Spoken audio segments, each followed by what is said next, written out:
Eco Tejas world class electric bike అతి తక్కువ ధరలోనే.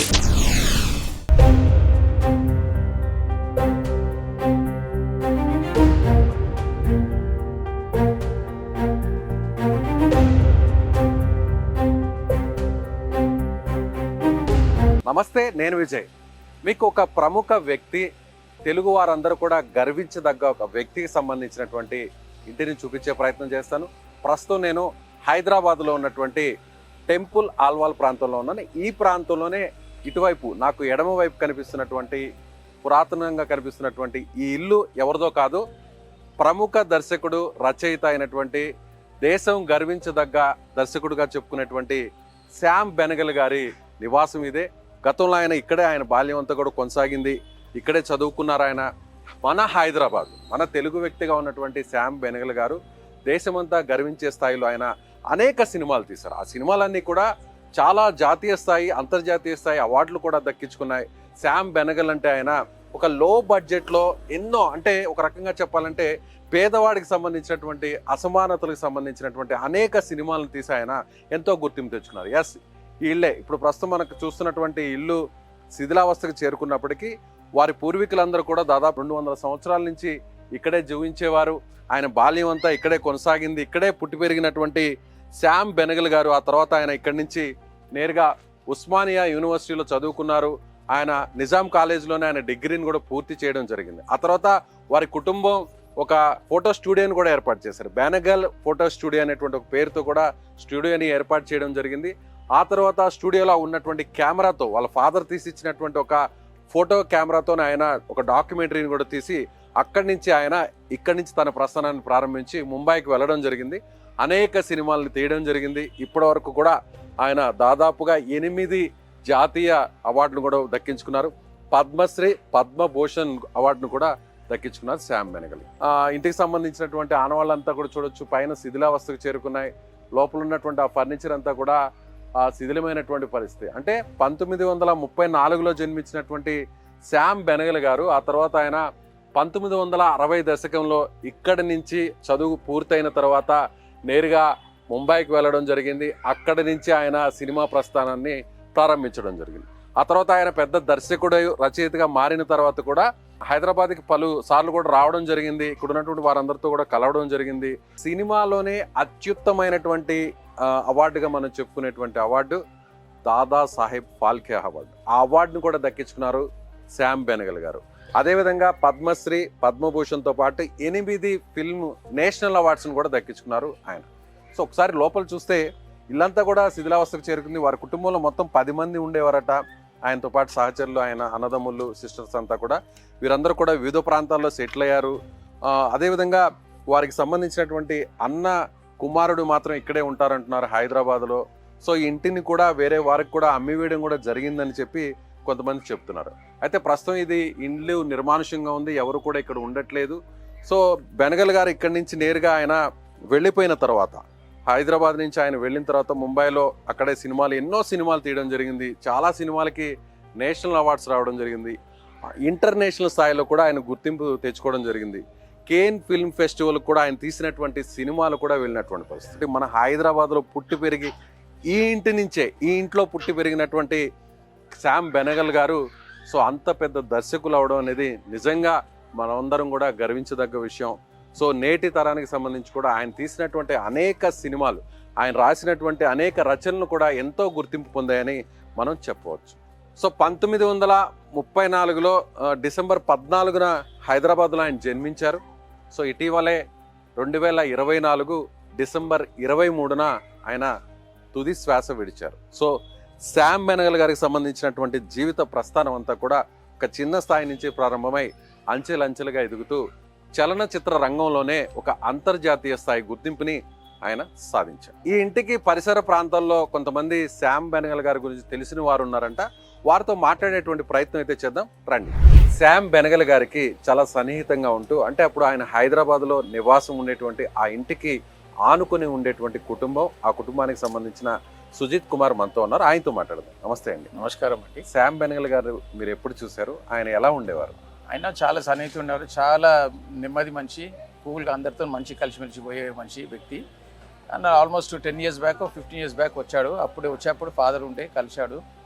So ఒక హాఫ్ అన్ అవర్ కూర్చొని జస్ట్ జనరల్గా ఏంటంటే ఫ్యామిలీ ఇష్యూస్ అని వాళ్ళ చిన్నప్పుడు సన్నిహితులు వాళ్ళు మాట్లాడేవాడు. టీ కాఫీ దాకా మళ్ళీ వెళ్ళిపోయాడు. తర్వాత రాలేదు. ఇప్పుడు ఈ ఇల్లు ఎప్పటి నుంచి వాళ్ళకి Almost- తర్వాత ఎప్పుడు అమ్మేయడం ఇది 86లో అమ్మారండి. ఇది ఆల్మోస్ట్ వాళ్ళు చిన్నప్పటి నుంచి ఇక్కడనే ఉన్నారండి. ఆల్మోస్ట్ బై బర్త్ నుంచి ఇక్కడనే ఉన్నారు వాళ్ళు. వాళ్ళ ఫాదర్, వాళ్ళ ఎల్డర్ బ్రదర్ వీళ్ళందరూ కూడా ఎందుకంటే చాలా క్లోజ్ ఫ్యామిలీ అనమాట. మాకు ఆల్మోస్ట్ 80-90 years రిలేషన్షిప్ ఉంది మాకు. మొత్తం వాళ్ళ ఫ్యామిలీ మెంబర్స్ ఎంతమంది? 4 brothers 5 sisters ఉన్నారు. 9-10 మంది ఉన్నారండి. 10 మంది ఉన్నారు మొత్తం. కుటుంబ సభ్యులు వాళ్ళందరూ ఇక్కడ ఉన్నారు హైదరాబాద్ లో? లేరు. ఇప్పుడు ఉన్న వాళ్ళందరూ కూడా అందరు చనిపోయారండి. ఇప్పుడు అందరు అంటే అందరూ పెద్ద అన్నయ్య కోల్కతాలో ఉండేవాళ్ళు, అతను చనిపోయాడు. రెండో అన్నయ్య వెనుకకు ఉండేవాడు. 4వ అన్నయ్య కెనడాలో ఆయన చనిపోయాడు. 4వ అతను ఈయన షాంపిన్ ఈయన కూడా చనిపోయాడు. ఇప్పుడు హైదరాబాద్ లో ఆ కుటుంబానికి సంబంధించిన సమస్యలలో వాళ్ళ అక్క కొడుకులు ఉన్నారు అన్నమాట. వాళ్ళ అక్క కొడుకు అంటే బెనగాల్ గారి అక్క కొడుకులు ఉన్నారు. షాంపిన్ లో అక్క కొడుకులు ఉన్నారు. ఇక్కడే ఉంటారు హైదరాబాద్. వాళ్ళు కాచిగూడలో ఇక్కడ ఉంటారండి. హైదరాబాద్ లో ఇక్కడ ఉంటారు వాళ్ళు కాచిగూడలో. సో ఇది 200 సంవత్సరాల కిందట almost 100 years plus old house అండి ఇది కూడా. ఓకే. ఆయన విద్యాభ్యాసం అంతా ఎలా జరిగింది? ఆయన విద్య అంతా ఇక్కడే స్కూలింగ్, కాలేజ్ అంతా మహబూబ్ కాలేజ్ ప్లస్ గ్రాడ్యుయేషన్ వచ్చేసి నిజామ్స్ కాలేజ్ నుంచి అయ్యాడండి. ఇక్కడ హైదరాబాద్ అండి మొత్తం. చదివారు ఆయన? ఆయన ఎంఏ ఎకనామిక్స్ చదివాడు. ఎంఏ ఎకనామిక్స్ చదివిన ఆయన ఒక్కసారిగా మూవీస్ వైపు ఎందుకు వెళ్ళాలి? అంటే వాళ్ళ ఫాదర్ వీళ్ళందరూ కూడా ఈ ఆర్ట్ ఫీల్డ్ ఉండే, ప్లస్ కెమెరా ఇది చేసేవాళ్ళు, ఫోటో స్టూడియో ఉండే, అట్లా ఆయన ఇంట్రెస్ట్ ఉన్నట్టున్నది. ఆ ఇంట్రెస్ట్ తోని ఈ లైన్ లోకి వచ్చేసాడు ఆయన. అలాగే వాళ్ళకి ఒక స్టూడియోని కూడా ఏర్పాటు చేశారు. బెనగల్ స్టూడియో లాల్ బజార్ ఉన్నది. అంటే వాళ్ళ అన్నయ్య చూసుకునేవాడు. స్టూడియో అంటే అది ఫోటోగ్రఫీ స్టూడియో అంటే ఫోటోగ్రఫీ స్టూడియో అంటే వాళ్ళ అన్నయ్య చూసుకునేవాడు అనమాట. అది వాళ్ళ ఫాదర్ స్టార్ట్ చేశారు, తర్వాత వాళ్ళ అన్నయ్య మెయింటైన్ చేశాడు అనమాట. సో ఇక్కడ హైదరాబాద్ లో ఉన్నప్పుడే చదువుకున్న రోజుల్లోనే ఆయన ఒక కెమెరాతో కూడా కొన్ని డాక్యుమెంటరీస్ అవి తీశారంటారు. అప్పటి నుంచి ఫిల్మ్స్ మీద ఆయనకి ఇంట్రెస్ట్ ఉన్నట్టు. కానీ ఆ ఇన్ డీటెయిల్ అంటే ఆయన 70 years బ్యాక్ అనేది నాకు తెలియదు. ఫాదర్ చెప్తుండేవారు, ఫాదర్ చెప్పేవాళ్ళు. నాకు అంతవరకు తెలుసు అనమాట. అంటే తన ఏంటంటే చదువుకొని 60s లో బాంబేకి వెళ్ళిపోయాడు. 60s లోనే వెళ్ళిపోయాడు. 60s అంటే లేట్ 60s లో వెళ్ళిపోయాడు అనమాట. వెళ్ళిపోయి 72-73లో ఏదో పిక్చర్ తీశారు, అంకుర్. 73-74 అనుకుంటా అది ఫస్ట్ పిక్చర్ అంకుర్ తీశాడు. తర్వాత మళ్ళీ దానికి అవార్డు కూడా వచ్చింది. కేయిన్స్ లో కూడా పోయింది కదా. అవును. అప్పుడు కూడా షబ్నాజ్ మీ, స్మితా పటేల్ ఎవరు ఉండేది యాక్ట్రెస్, వాళ్ళు కూడా ఏంటంటే నార్మల్ బడ్జెట్ లేక మీ ఇంట్లో నుంచి మంచి సారీస్ కట్టుకుని రావాలని, అది నేను కూడా ఏంది పేపర్లో చదివాను అనమాట. ఇప్పుడు మీరు ఆయన ఇంటికి ఆనుకుని ఉండేవారు కదా, మీ ఫాదర్ కూడా వాళ్ళ ఫాదర్ తో ఆయనతో కూడా చాలా క్లోజ్, చాలా సన్నిహితం ఉండేవాళ్ళు. ఆయన ఎలా ఉండేవారు అందరితో కూడా? చాలా మంచి స్నేహభాయితో ఫ్యామిలీ. అంటే మాకు ఒక రిలేషన్ లేకనే ఉండే, చిన్నాన్న టైప్ ఉండే మాకు. అన్నదమ్ములు, ఫాదర్ అన్న, తన తమ్ముడు చిన్నాన్న లేకనే ఉంటుండే. మేము చిన్నాన్న అని పిలుస్తుండే మేము, అంతే. అంతవరకు మాకు బాగా రావడం పోవడం బాగుంటుండే మాకు ఇంట్లో. ఆయన పెద్ద ఫిల్మ్ డైరెక్టర్ అయ్యారు రైటర్ అయిన తర్వాత. ఆయనకి అంతర్జాతీయ స్థాయిలో, జాతీయ స్థాయిలో పెద్ద గుర్తింపు వచ్చింది. అవునండి. ఆ తర్వాత కూడా ఆయన ఇక్కడ హైదరాబాద్ కూడా వచ్చాడండి. వచ్చిన తర్వాత ఆయన ఎలా ఉండేవారు అంటే ఆ పాత రోజులు గుర్తు చేసుకొని చాలా నార్మల్ అండి, down to earth person. Okay, down to earth. ఎప్పుడు ఆయన నేను ఇది అని చూపించుకోలేదు. నాకు తెలిసిన మటుకైతే ఇక్కడికి వచ్చా కూడా డౌన్ టు ఎర్త్ ఉండే మనిషి. చాలా అంటే చాలా డౌన్ టు ఎర్త్. సో ఈ ఇంటిని ఎప్పుడు అమ్మివేయడం జరిగింది? 86లో అమ్మారు. 1986లో అమ్మారు. ఎవరు దీన్ని ఇది మన ఫ్యామిలీ ఫ్రెండ్స్ ఉన్నారండి. ఓకే. మరి ఇంకా శిథిలావస్థలోనే ఉంది అంటే ఇది కొంచెం ఏదో ఇంటర్నల్ ప్రాబ్లమ్స్ వచ్చేసి అది ఏదో కోట్లు ఉన్నది, అందుకే అది. లేకపోతే ఈ పార్టీకి మంచి కన్స్ట్రక్షన్ అయ్యేది అన్నమాట. ఓకే. సో ఆయన అంతా పుట్టి పెరిగింది అంతా కూడా ఇక్కడే హైదరాబాద్ లో, ఈ ఇంట్లోనే. ఆయన ఇక్కడి నుంచి ఆయన ప్రస్థానం స్టార్ట్ అయింది. అంటే ఇక్కడి నుంచే ముంబైకి వెళ్ళిపోయారు, అక్కడ సెటిల్ అయిపోయాడు. సో ఎప్పుడైనా హైదరాబాద్ మీకు వచ్చినా కూడా ఆయన తెలుగులో మాట్లాడేవారా? తెలుగులో మాట్లాడేవారు. ఇక నాన్న వాళ్ళంటే ఇంగ్లీషు, హిందీ ఎక్కువ, తెలుగులో మాట్లాడేవాడు, అదేం లేదు. బాంబేకి వెళ్ళినా కూడా ఇక్కడికి వచ్చినాక ఆయన తెలుగులోనే మాట్లాడారు. తెలుగులో మాట్లాడారు అందరితో, ఫ్రెండ్స్ తో తెలుగు, హిందీ. ఇక వాళ్ళ ఫ్రెండ్స్ అంటే ఆ రోజుల్లో ఉర్దూ, ఇంగ్లీష్ మీడియం కదండి. 40s లో అన్నప్పుడు అంతా ఉర్దూ. మనం ఎక్కువ నిజాం అంటే ఉర్దూ, ఇంగ్లీష్. ఆయన తెలుగు కూడా మాట్లాడేవారండి.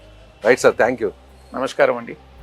ఇది దేశమంతా గర్వించే స్థాయిలో పేరు ప్రఖ్యాతులు సాధించినటువంటి శామ్ బెనగల్ గారికి సంబంధించినటువంటి నివాసానికి సంబంధించిన వీడియో సుమన్ టీవీ మీకు అందిస్తుంది. చాలా మందికి కూడా తెలియదు శామ్ బెనగల్ గారు ఇక్కడే హైదరాబాద్లో పుట్టారని మాత్రమే తెలుసు. ఆయన ఎక్కడ చదువుకున్నారు, ఎక్కడ పుట్టి పెరిగారు, ఆయన నివాసం ఏంటనే విషయం చాలా మంది తెలుగు వారికి తెలియదు. సో సుమన్ టీవీ మీకు ఆ విషయాల్ని చెప్పే ప్రయత్నం చేసింది.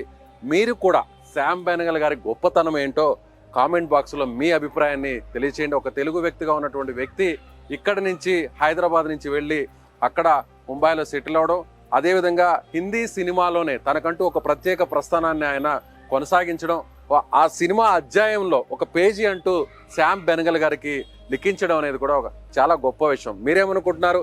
శ్యామ్ బెనగల్ గారి చిత్రాలకు సంబంధించి ఏ సినిమాలు ఉన్నాయి, ఆ సినిమాలో ఏ సన్నివేశాలు మీకు నచ్చాయి, ఆయన గురించి మీకు తెలిసిన విషయాల్ని కామెంట్ బాక్స్లో మీ అభిప్రాయాన్ని కామెంట్ ద్వారా తెలియజేయండి.